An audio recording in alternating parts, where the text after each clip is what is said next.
Hello दोस्तों, Uttarakhand job alert channel में आप सबका स्वागत है। तो दोस्तों, आज हम आपके लिए लेकर आए हैं यहाँ पर अशासकीय विद्यालय में यहाँ पर सहायक अध्यापक और प्रवक्ता के पदों पर यहाँ पर विज्ञप्ति निकली है। तो पूरी जानकारी आपको इस वीडियो में देखने को मिल जाएगा। इसके साथ ही यहाँ पर क्या चयन प्रक्रिया होती है इन अशासकीय विद्यालयों में, तो इसकी भी जानकारी भी आपको इस वीडियो में देखने को मिल जाएगा। अभी तक आपने चैनल को सब्सक्राइब नहीं किया तो प्लीज़ चैनल को सब्सक्राइब करना ना भूलें, और वीडियो पसंद आता तो लाइक शेयर ज़रूर करें। तो आइए दोस्तों, देख लेते हैं यहाँ पर। तो दोस्तों, यहाँ पर देख रहे हैं आप, यहाँ पर आसाराम वैदिक इंटर कॉलेज विकासनगर देहरादून उत्तराखंड, दूरभाष संख्या यहाँ पर दिया गया है 9412018967। विज्ञापन संख्या 01/2022-23। दिनांक है 1/6/2022 के क्रम में राज्य सहायता प्राप्त अशासकीय आसाराम वैदिक इंटर कॉलेज विकासनगर देहरादून में उत्तराखंड विद्यालय शिक्षा अधिनियम 2006 एवं प्रख्यापित विनियम 2009 के प्राविधानों के अनुसार अहर एवं योग्य अभ्यर्थियों से निम्नांकित रिक्त पदों पर अस्थायी नियुक्ति हेतु आवेदन पत्र आमंत्रित किए जाते हैं। तो यहाँ पर सबसे पहला क्रमांक दिया गया है। यहाँ पर रिक्त पद है प्रवक्ता जीव विज्ञान का है। वेतन क्रम यहाँ पर देख लेंगे 47,600-1,51,100 और लेवल ये 8 का पद है, यानी कि यहाँ पर दिया गया है 4800 का, जो कि छठवें पे कमीशन के हिसाब से है। यहाँ पर संख्या दिया गया है 01 सामान्य अभ्यर्थी के लिए यहाँ पर ये पद दिया गया है। भारत में विधि द्वारा स्थापित किसी विश्वविद्यालय में वनस्पति विज्ञान या जंतु विज्ञान में स्नातक की उपाधि। दूसरा यहाँ पर है राजकीय या सरकार में से मान्यता प्रशिक्षण संस्थान ऑब्लिक महाविद्यालय से एलटी डिप्लोमा या भारत में विधि द्वारा स्थापित किसी विश्वविद्यालय से शिक्षा शास्त्र में स्नातक उपाधि यानी कि बीएड होना आवश्यक है। इसी प्रकार यहाँ पर 02 पद दिया गया है। प्रवक्ता है वाणिज्य का है। इसका ग्रेड पे भी यहाँ पर 47,600-1,51,100 है। लेवल ये भी 8 का पद यहाँ पर दिया गया है। 01 पद है जो कि अनुसूचित जनजाति के लिए है। इसमें भी भारत में विधि द्वारा स्थापित किसी विश्वविद्यालय से वाणिज्य में स्नातकोत्तर उपाधि। दूसरा यहाँ पर राजकीय या सरकार से मान्यता प्राप्त प्रशिक्षण संस्थान ऑब्लिक महाविद्यालय से एलटी डिप्लोमा या भारत में विधि द्वारा स्थापित किसी विश्वविद्यालय से शिक्षा शास्त्र में स्नातक उपाधि यहाँ पर होनी आवश्यक है। इसी प्रकार यहाँ पर तीसरा पद दिया गया है राजनीतिक विज्ञान का प्रवक्ता है। ये भी यहाँ पर 47,600-1,51,100 और लेवल 8 का ये पद दिया गया है, जो कि है आर्थिक रूप से कमज़ोर वर्ग के लिए। 01 पद यहाँ पर दिया गया है। और जो इसकी यहाँ पर क्वालिफिकेशन है वो है भारत में विधि द्वारा स्थापित किसी विश्वविद्यालय से राजनीतिक शास्त्र में स्नातकोत्तर उपाधि। उसके साथ ही यहाँ पर राजकीय या सरकार से मान्यता प्राप्त प्रशिक्षण संस्थान ऑब्लिक महाविद्यालय से एलटी डिप्लोमा या भारत में विधि द्वारा स्थापित किसी विश्वविद्यालय से शिक्षा शास्त्र में स्नातक उपाधि यानी कि बीएड होना आवश्यक है। इसी प्रकार यहाँ पर चौथा पद यहाँ पर दिया गया है सहायक अध्यापक एलटी सामान्य का ये पद यहाँ पर दिया गया है। 01 पद है। और इसका जो यहाँ पर वेतन क्रम दिया गया है, तो वेतन क्रम यहाँ पर दिया गया है 44,900-1,42,400 लेवल 7 यानी कि ग्रेड पे छठे पे के मिशन के हिसाब से 4600 का यहाँ पर दिया गया है, जो कि यहाँ पर सामान्य के लिए यहाँ पर ये पद दिया गया है। भारत में विधि द्वारा स्थापित किसी विश्वविद्यालय से भूगोल अर्थशास्त्र राजनीति शास्त्र एवं इतिहास विषयों में से किन्हीं 2 विषयों के साथ स्नातक उपाधि, परंतु उक्त 2 विषयों में से एक विषय तृतीय वर्ष तक तथा शेष एक विषय द्वितीय वर्ष तक अनिवार्यता रहा हो। 02 यहाँ पर जो कंडीशन दिया गया है अर्थता है वो किसी राजकीय या सरकार से मान्यता प्राप्त प्रशिक्षण संस्थान ऑब्लिक महाविद्यालय से एलटी डिप्लोमा या विधि द्वारा स्थापित विश्वविद्यालय से बीएड की उपाधि अथवा एनसीईआरटी के क्षेत्रीय शिक्षा संस्थान से 4 वर्षीय इंटीग्रेटेड कोर्स बीएड होना चाहिए। भूगोल अर्थशास्त्र नागरिक शास्त्र एवं इतिहास विषयों में से किन्हीं 2 विषयों के साथ उत्तीर्ण और तीसरी कंडीशन यहाँ पे दिया गया है यू टैट 2 या सी टैट 2 उत्तीर्ण यहाँ पर होना आवश्यक है। तो ये विशेष सहायक अध्यापक के लिए ही ये कंडीशन यहाँ पर दिया गया है, यू टैट या सी टी ए टी 2 द्वितीय होना यहाँ पर आवश्यक है। इसी प्रकार यहाँ पर ये पद दिया गया है सहायक अध्यापक LT सामान्य का। तो इसमें भी 01 पद है, ये भी पिछड़ी जाति के लिए है। सेम यहाँ पर क्वालिफिकेशन है जैसे कि ऊपर पद में दिया गया था। अब छठवां पद यहाँ पर दिया गया है जो कि है सहायक अध्यापक व्यायाम के लिए। इनका भी ग्रेड पे यहाँ पर 44,900-1,42,400 है। लेवल 7 का पद यहाँ पर दिया गया है। और जो इसकी क्वालिफिकेशन यहाँ पर दिया गया है तो वो है 01 पद है, अनुसूचित जनजाति के लिए है। भारत में विधि द्वारा स्थापित किसी विश्वविद्यालय से स्नातक उपाधि। दूसरा यहाँ पर राष्ट्रीय अध्यापक शिक्षा परिषद से मान्यता प्राप्त किसी भी संस्थान से शारीरिक शिक्षा में कम से कम 1 वर्ष की अवधि का स्नातक यानी कि BPEd होना यहाँ पर ज़रूरी है, अथवा इसके समतुल्य अगर कोई डिग्री आपके पास है तो आप यहाँ पर फॉर्म भर सकते हैं। इसी प्रकार यहाँ पर 7वां पद यहाँ पर दिया गया है सहायक अध्यापक LT का हिंदी विषय का ये पद दिया गया है 0 के, जो कि सामान्य के लिए है। यहाँ पर भारत में विधि द्वारा स्थापित किसी विश्वविद्यालय से हिंदी साहित्य जो अंतिम वर्ष तक अनिवार्यता रहा हो के साथ स्नातक की उपाधि और उत्तराखंड विद्यालय शिक्षा परिषद माध्यमिक शिक्षा परिषद उत्तर प्रदेश अथवा समकक्ष शिक्षा परिषद से इंटरमीडिएट परीक्षा अथवा समतुल्य परीक्षा संस्कृत विषय के साथ उत्तीर्ण की हो। यदि किसी अभ्यर्थी के पास इंटर स्तर पर संस्कृत विषय न रहा हो तो स्नातक स्तर पर संस्कृत विषय एक विषय के रूप में अवश्य हो। दूसरा यहाँ पर दिया गया किसी राजकीय या सरकार से मान्यता प्राप्त प्रशिक्षण संस्थान महाविद्यालय से LT डिप्लोमा या विधि द्वारा स्थापित विश्वविद्यालय से BEd की उपाधि, अथवा 01 NCERT के क्षेत्रीय शिक्षण संस्थान से 4 वर्षीय इंटीग्रेटेड कोर्स यानी कि BA-Ed हिंदी साहित्य विषय के साथ उत्तीर्ण और उत्तराखंड विद्यालय शिक्षा परिषद माध्यमिक शिक्षा परिषद उत्तर प्रदेश अथवा समकक्ष शिक्षा परिषद से इंटरमीडिएट परीक्षा अथवा समकक्ष परीक्षा संस्कृत विषय के साथ उत्तीर्ण की हो। यदि किसी अभ्यर्थी के पास इंटर स्तर पर संस्कृत विषय न रहा हो तो स्नातक स्तर पर संस्कृत एक विषय के रूप में अवश्य हो। तीसरा यहाँ पर दिया गया है यू टैट 2 या सी टैट 2 यहाँ पर उत्तीर्ण होना आवश्यक है। तो ये यहाँ पर शर्त दी गई है जो शैक्षिक अर्हता है। इसी प्रकार यहाँ पर 8वां जो पद है वो है यहाँ पर सहायक अध्यापक LT का संस्कृत विषय का। इसमें भी 44,900-1,42,400 लेवल 7 का ये पद है। और जो 01 पद हैं अनुसूचित जाति के लिए है।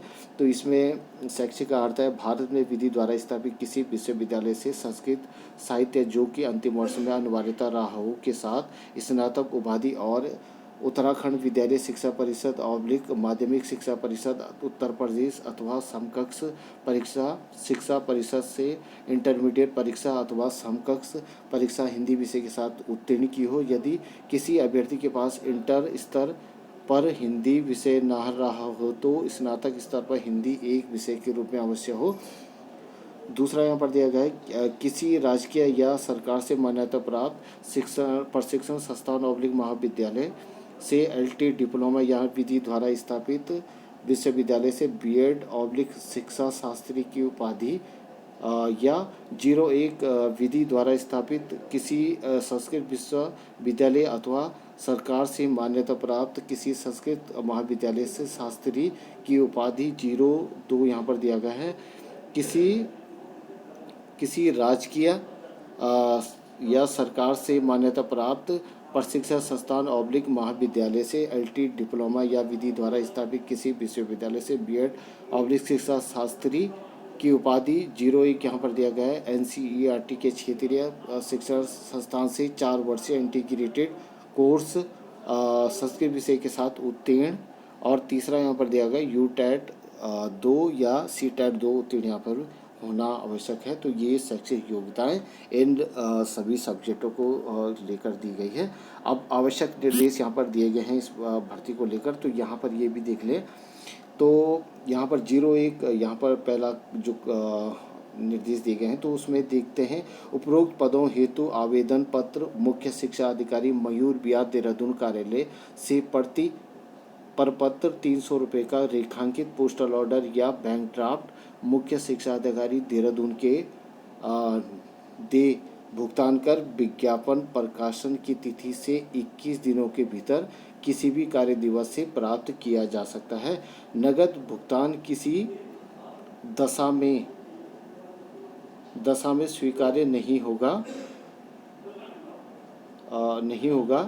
दूसरा यहाँ पर देगा, आवेदन पत्र मुख्य शिक्षा अधिकारी देहरादून के कार्यालय में विज्ञापन तिथि से 21 दिनों के भीतर पंजीकृत स्पीड पोस्ट के माध्यम से अनिवार्य रूप से पहुंचने आवश्यक है। निर्धारित 21 दिनों के पश्चात प्राप्त आवेदन पत्रों को सम्मिलित नहीं किया जाएगा। तीसरा यहाँ पर दिया गया है, सभी शैक्षिक प्रशिक्षण आदि प्रमाण पत्र अंक पत्र प्रमाण पत्रों की छाया प्रतियां स्वप्रमाणित कर आवेदन पत्र के साथ संलग्न होनी चाहिए। चौथा यहाँ पर दिया गया, आवेदन पत्र में लिफाफे के बाहर बाईं ओर पद का नाम और दाहिनी ओर विद्यालय का नाम अंकित किया जाना आवश्यक है। बिना इसकी अंकना के आवेदन पत्र स्वीकार नहीं किया जाएगा। 05 यहाँ पर कंडीशन है, अभ्यर्थियों की न्यूनतम और अधिकतम आयु तथा न्यूनतम शैक्षिक एवं प्रशिक्षण अर्हताएँ उत्तराखंड विद्यालय शिक्षा अधिनियम विनियमों तथा नियमावली के अनुसार मान्य होगी, जो राजकीय विद्यालयों हेतु लागू है। छठवां यहाँ पर दिया गया, आवेदक उत्तराखंड राज्य का मूल स्थायी निवासी होना चाहिए। सातवां यहाँ पर दिया गया, आवेदक का नाम विज्ञप्ति प्रकाशित होने की तिथि से पूर्व राज्य के किसी भी सेवा योजन कार्यालय में पंजीयन नवीनीकरण होना आवश्यक है। आठवां यहाँ पर दिया गया है, विज्ञापन प्रकाशन की तिथि के बाद की शैक्षिक आदि प्रमाण पत्र यहाँ पर मान्य नहीं होंगे। तो ये पूरी जानकारी यहाँ पर दी गई है। तो दोस्तों यहाँ पर बहुत ही शॉर्ट में बता दूँ, यहाँ पर आपको सबसे पहले जब आवेदन पत्र आपको अगर भरना है तो सबसे पहले यहाँ पर आपको 300 रुपये का रेखांकित पोस्टल ऑर्डर या बैंक ड्राफ्ट जो कि मुख्य शिक्षा अधिकारी देहरादून के नाम दे भुगतान कर यहाँ पर विज्ञापन प्रकाशन की तिथि से 21 दिनों के भीतर यहाँ पर किसी भी कार्य दिवस पर आप फॉर्म ले सकते हैं।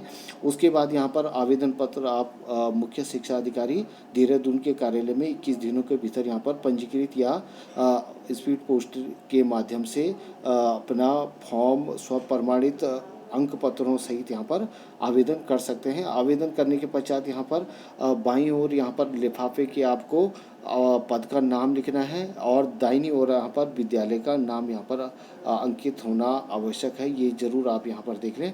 बिना अंकना के यहाँ पर आवेदन पत्र यहाँ पर स्वीकार नहीं किया जाएगा, क्योंकि यहाँ पर ये इन्होंने बिल्कुल यहाँ पर लिखा हुआ भी है, तो आप यहाँ पर देख लें। इसके बाद यहाँ पर फॉर्म भर दिया जाएगा और इसमें ज़रूर ये देख लें कि जो सेवा योजन कार्यालय में है, तो अगर आपका नवीनीकरण या पंजीयन इस विज्ञप्ति से पहले का हुआ है तो आप तभी आवेदन कर सकते हैं, अन्यथा ये आवेदन आमंत्रित यानी कि स्वीकार नहीं किए जाएंगे। अब दोस्तों ये तो बात रही कि किस प्रकार आपको यहाँ पर आवेदन करना है। अब मैं यहाँ पर बता दूँ कि जो अशासकीय विद्यालयों में यहाँ पर नियुक्ति प्रक्रिया को लेकर होती है, तो यहाँ पर कमेंट भी आते हैं कि किस तरीके से ये चयन प्रक्रिया होती है अशासकीय विद्यालय में। तो मैं आइए आगे बढ़ता हूँ इसमें। तो दोस्तों सबसे पहले अशासकीय विद्यालयों में सहायक अध्यापक यानी कि जूनियर और हाई स्कूल पदों हेतु यहाँ पर चयन प्रक्रिया कैसी होती है, तो एक मैंने अपने हिसाब से यहाँ पर एक शॉर्ट सीट बनाई है जो कि आपके सुविधा अनुसार यहाँ पर आपको समझ में आ जाएगा। तो सबसे पहले यहाँ पर अभ्यर्थी जिस विषय हेतु यहाँ पर आवेदन करता है तो उसमें शैक्षणिक स्तर पर यहाँ पर 100 अंकों की एक मेरिट बनती है, जिसमें सपोज आपको अभ्यर्थी का नाम यहाँ पर दिया गया क ख ग।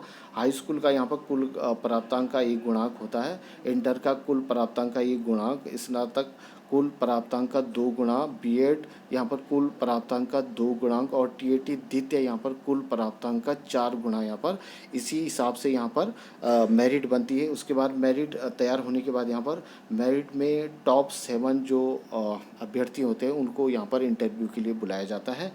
इंटरव्यू के में जो वर्तमान में जो इंटरव्यू वो 5 अंकों का निर्धारित किया गया है। पहले ये 25 अंकों का होता था, अब यहाँ पर 5 अंक यहाँ पर निर्धारित किए गए हैं। यहाँ पर इंटरव्यू होने के बाद मेरिट तथा जो साक्षात्कार का योगफल है उसको मिलाकर यहाँ पर अभ्यर्थी का चयन हो जाता है, जो कि यहाँ पर प्रथम आता है। जिस हिसाब से यहाँ पर पद होते हैं तो उसी अकॉर्डिंग यहाँ पर जो टॉप में आता है अभ्यर्थी तो उन्हीं का ही इसमें सिलेक्शन होता है। इसी प्रकार यहाँ पर प्रवक्ता पदों पर भी अगर देखें तो प्रवक्ता पदों पर भी 100 अंक की यहाँ पर मेरिट बनती है। इसमें भी यहाँ पर कुल प्राप्तांक का 1 गुणा हाई स्कूल से और कुल प्राप्तांक का 1 गुणा इंटर से, स्नातक से कुल प्राप्तांक का 2 गुणांक, स्नातकोत्तर से यहाँ पर कुल प्राप्तांक का 4 गुणांक होता है। बीएड पर कुल प्राप्तांक का 2 गुणांक होता है। यहाँ पर प्रवक्ता पदों पर यहाँ पर टीएटी 2 नहीं मांगा जाता, तो यहाँ पर इस हिसाब से ही यहाँ पर मेरिट बनती है, जो गुणांक यहाँ पर दिया गया है। इस प्रकार यहाँ पर भी टॉप 7 में जो अभ्यर्थी होते हैं मेरिट में, तो उनको यहाँ पर इंटरव्यू के लिए बुलाया जाता है। इंटरव्यू यहाँ पर भी 5 नंबर का वर्तमान में निर्धारित है।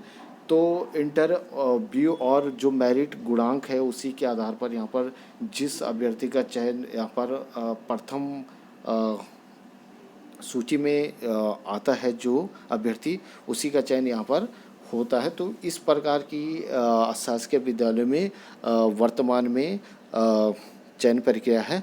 अभी मंत्री जी का भी स्टेटमेंट आया था कि अभी बहुत जल्द अशासकीय विद्यालयों हेतु भी यहाँ पर एक बड़ा कदम उठाया जा सकता है कि उनकी परीक्षा भी यहाँ पर लोक सेवा आयोग या यूके SSSC के माध्यम से ही कराई जाए। तो फिलहाल अभी के लिए इतना ही।